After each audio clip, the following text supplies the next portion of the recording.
भक्तों, स्वागत है आपका कन्हैया स्टोरी की आध्यात्मिक यात्रा में।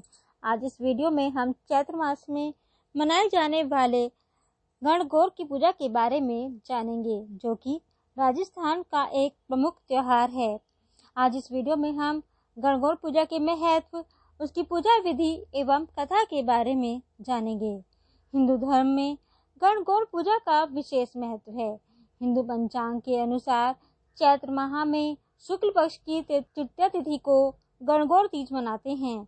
इस दिन सुहागिनें पति की लंबी आयु की कामना के लिए गणगौर माता यानी माता गौरा की विधि विधान से पूजा करती हैं। गणगौर तीज का व्रत मुख्य रूप से मध्य प्रदेश और राजस्थान में मनाया जाता है। गणगौर व्रत सुहागिनों के साथ कुंवारी कन्याएं भी उत्तम वर की प्राप्ति के लिए करती हैं। गणगौर होलिका दहन के दूसरे दिन चैत्र मास के कृष्ण पक्ष प्रतिपदा से चैत्र शुक्ल तृतीया तक यानी 17 दिनों तक चलने वाला त्योहार है। पौराणिक मान्यताओं के अनुसार माता गौरी होली के दूसरे दिन अपने पिहर आती हैं और 8 दिनों के बाद भगवान शिव जी यानी कि ईश्वर जी इन्हें वापस लेने के लिए आते हैं। फिर चैत्र शुक्ल तृतीया को उनकी विदाई होती है। होली के दूसरे दिन यानी कि चैत्र कृष्ण प्रतिपदा से सुहागन महिलाएं और कुंवारी कन्याएं मिट्टी के शिव जी यानी कि गढ़ एवं माता पार्वती की यानी कि गौर बनाकर प्रतिदिन पूजन करती हैं। इन 17 दिनों में महिलाएं रोज सुबह उठकर दूब और फूल चुनकर लाती हैं। इन दूबों से दूध के छींटे मिट्टी की बनी हुई गणगौर माता को देती हैं। फिर चैत्र शुक्ल तृतीया के दिन किसी नदी, तालाब या सरोवर पर जाकर अपनी पूजी हुई गणगौरों को पानी पिलाती हैं। दूसरे दिन यानी कि चैत्र शुक्ल पक्ष की तृतीया को शाम के समय उनका विसर्जन कर देती हैं। गणगौरों के पूजा के स्थल गणगौर का पीहर और विसर्जन स्थल ससुराल माना जाता है। विसर्जन के दिन सुहागिनें 16 श्रृंगार करती हैं और दोपहर तक व्रत रखती हैं। आइए जानते हैं गणगौर पूजा की कथा। का महीना आया। होली के बाद दूसरे दिन जवार बोकर लड़कियां गौर पूजन करने लगी। तब भाभी के उद्यापन की वजह से पार्वती जी पीहर जाने लगी। महादेव जी बोले, पार्वती जी मैं भी आपके साथ चलूंगा। तब महादेव जी पार्वती जी साथ लेकर चल दिए। रास्ते में एक ग्याबन गाय मिली जो कि तड़प रही थी। तब पार्वती जी ने महादेव जी से पूछा कि यह ऐसा क्यों कर रही है।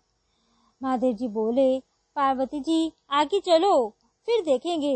पार्वती बोली, नहीं महाराज अभी बताओ, नहीं तो आगे नहीं चलेंगे। तब महादेव जी बोले, यह कष्टी है, इसके बाल बच्चे होने वाले हैं। महाराज बाल बच्चा होवे तब इतनी परेशानी होवे है क्या, तब तो मेरे गांठ बांध दो।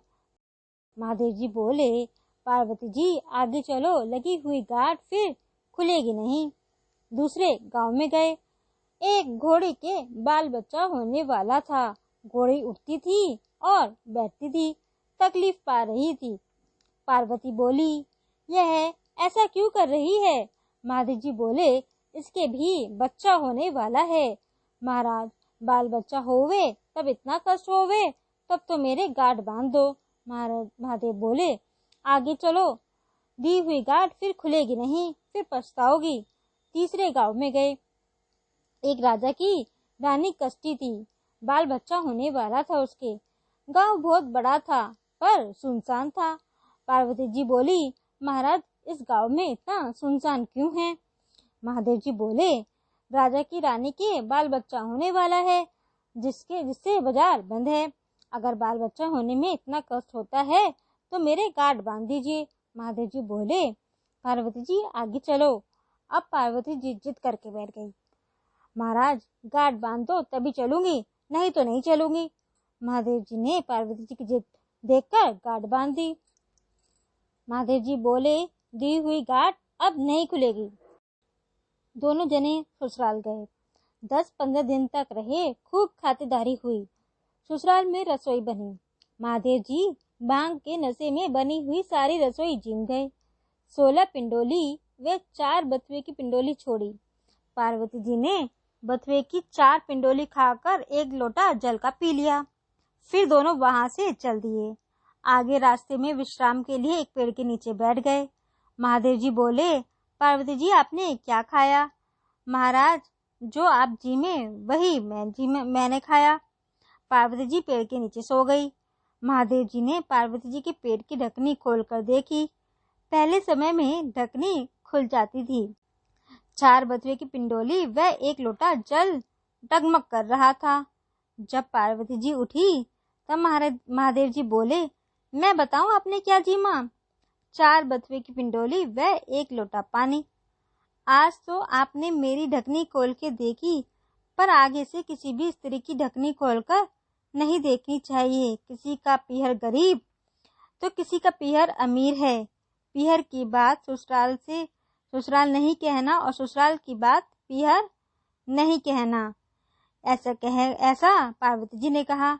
यदि आपने मेरी बात नहीं मानी तो मैं चिड़िया बनकर उड़ जाऊंगी। यह सुनकर महादेव जी डर गए। सोचा, पहले सती के वियोग में संसार का विनाश किया, अब पार्वती जी छोड़कर चली जाएंगी तो मेरा क्या होगा? तब भगवान ने पार्वती जी की बात मान ली। उस दिन से सभी के पेट की ढकनी खुलनी बंद हो गई।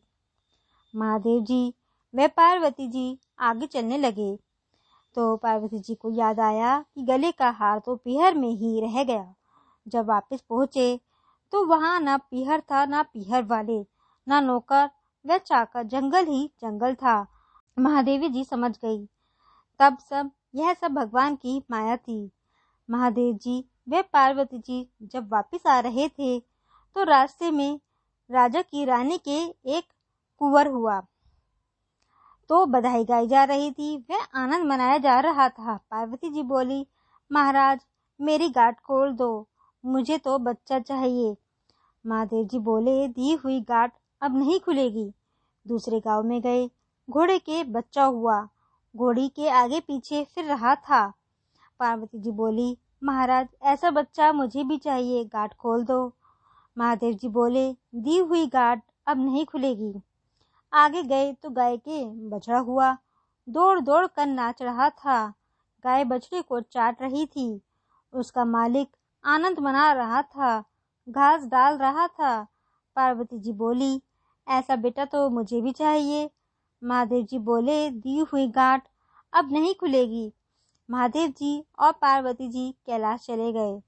महादेव जी तपस्या करने चले गए। पार्वती जी उदास बैठी थी।